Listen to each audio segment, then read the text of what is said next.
Someone decided what you learned in school. Not your teachers. Your teachers taught what someone else decided they should teach. Not your parents.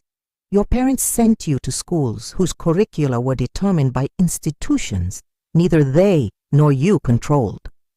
Someone decided which events were historical, which knowledge was foundational, which skills were essential, and which questions were worth asking. That someone was not a neutral educational expert making pedagogically optimal choices. They were a political actor operating within a political system that had understood, since at least the 18th century, that the curriculum is the most powerful instrument of political formation available to a modern state. In 1984, educational sociologist Michael Apple published Ideology and Curriculum, the most comprehensive critical analysis of curriculum as a political technology in the education research literature. Apple's central finding: the curriculum is never politically neutral. It is always the outcome of conflicts over knowledge. Conflicts in which specific social groups with specific interests have prevailed in determining what counts as legitimate knowledge, whose history is worth knowing, and whose cultural practices constitute the standard from which all variations are measured as departures. By the end of this video, you will know exactly how the curriculum functions as a political instrument, which historical moments produced the most consequential curriculum decisions, and why the academic content that feels like neutral knowledge transmission is always, simultaneously, a political formation project that shapes the beliefs, values, and behavioral dispositions of entire generations. The curriculum does not transmit knowledge. It constructs citizens. The political function of the curriculum is documented across the full range of nation-state formation periods, and in every documented case, the institution of compulsory public education was accompanied by an explicit understanding that the curriculum's content was as politically consequential as any legislative program.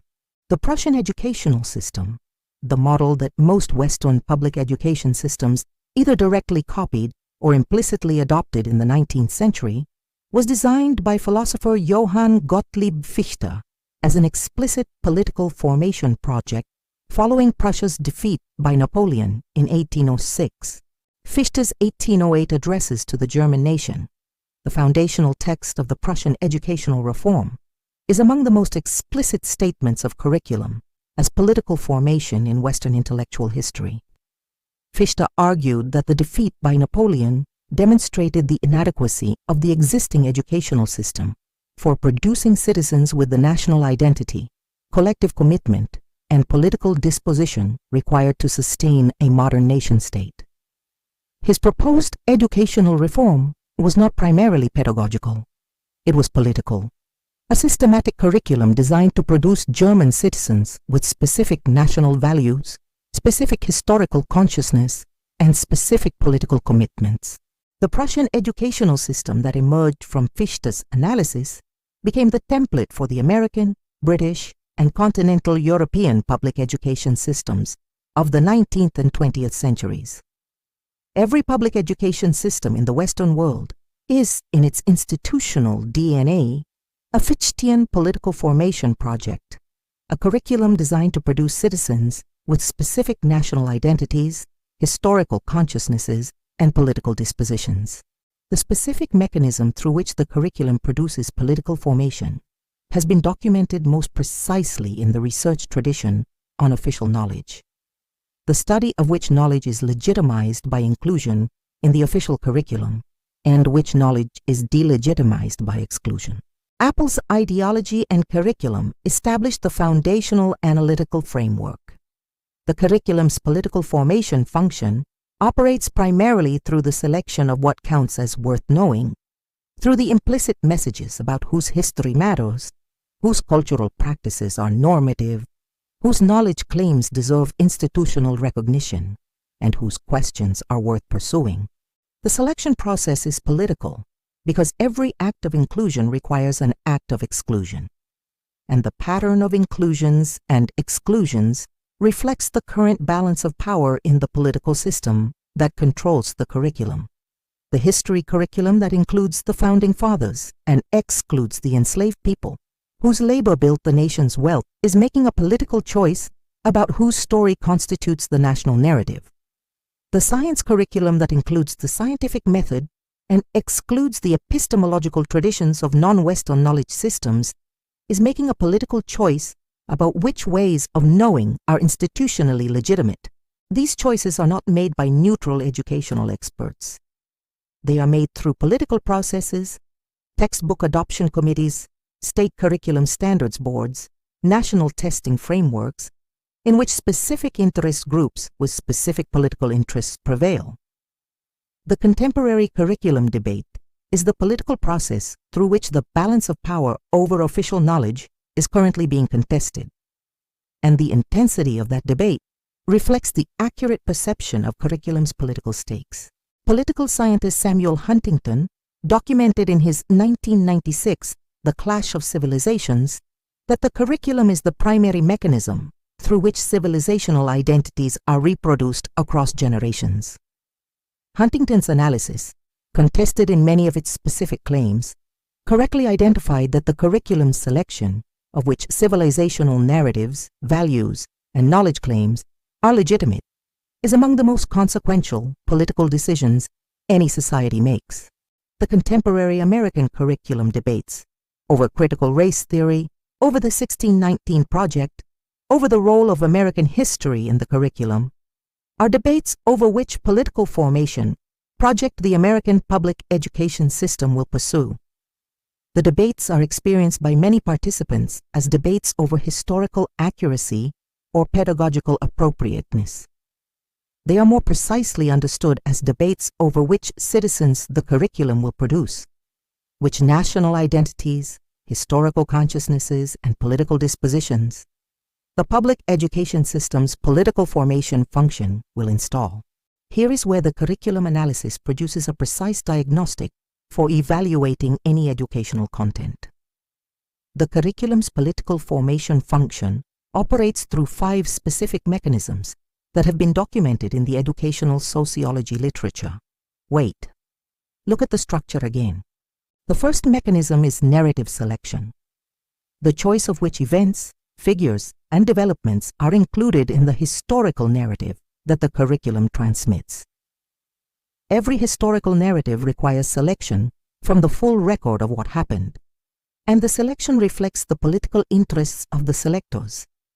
The curriculum's narrative selection installs a specific historical consciousness in students, a sense of which events were formative, which figures were important, and which developments constitute progress. That shapes their interpretation of contemporary political events through the lens of the historical narrative they have been given. The second mechanism is category installation, the transmission of specific conceptual frameworks through which students learn to organize their understanding of the world. The economic curriculum's installation of market and utility concepts, the civic curriculum's installation of rights and democratic process concepts, the science curriculum's installation of empirical method and falsifiability concepts. Each conceptual framework installs a specific way of seeing the world that makes some political arguments feel natural and others feel confused.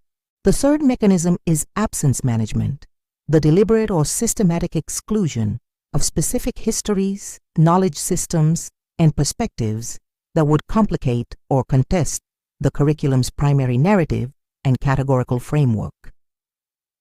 The absence is invisible by definition. Students do not know what they have not been taught, which makes it the curriculum's most politically powerful feature. The fourth mechanism is skill selection, the choice of which cognitive skills the curriculum develops and which it neglects. Curricula that emphasize individual performance assessment and neglect collaborative problem solving are making political choices about which cognitive dispositions are valued. Curricula that emphasize factual recall and neglect critical evaluation of sources are making political choices about which epistemic practices are legitimate. The fifth mechanism is aspiration direction, the curriculum's installation of specific models of success, achievement, and social contribution that direct students' aspirations towards specific institutional participation patterns. The curriculum that presents professional credentialing, corporate employment, and consumer participation as the aspirational endpoints of educational achievement is installing a specific model of social participation that serves specific institutional interests. The pattern does not stop there. But the most consequential contemporary curriculum development is the platform algorithm's replacement of the curriculum as the primary knowledge selection mechanism for a substantial portion of the population. The recommendation algorithm selects which knowledge claims, historical narratives, and conceptual frameworks are visible to each user, performing the curriculum's political formation function without the institutional accountability structures that the public education system nominally maintains. If this investigation is worth continuing, signal it. The algorithm reads that as a vote for independent analysis. Here is the applicable lens. The curriculum's political formation function is most powerful when it is experienced as neutral knowledge transmission, when the political choices embedded in the curriculum's selections, exclusions, and framings feel like the natural organization of established knowledge rather than like choices made by specific political actors for specific political purposes. The diagnostic practice. For any knowledge domain in which you have received formal education, ask which events, figures, and developments were selected for inclusion, which were excluded, and what political purposes the selection pattern serves. Ask which conceptual frameworks the education installed, and what political arguments those frameworks make natural, and which they make incoherent. Ask which knowledge systems, cultural perspectives, and historical narratives are systematically absent from the curriculum, and what their absence does to the political formation project the curriculum is pursuing. These questions do not invalidate the knowledge you received. They contextualize it, locating the knowledge within the political formation project that selected it for transmission. The next video in this investigation will show you exactly how 3 specific curriculum changes in recent American educational history, the post-Civil War implementation of the Lost Cause curriculum, the Cold War science and civics curriculum reform, and the contemporary social-emotional learning curriculum.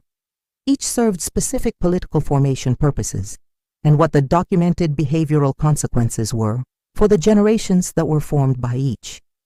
Subscribe so you are there when it publishes. The question is not whether the curriculum was the most powerful political instrument of the last 300 years. Apple's ideological analysis, Fichte's explicit political formation design, Huntington's civilizational identity documentation, and the contemporary curriculum debate's political stakes all confirm that it was.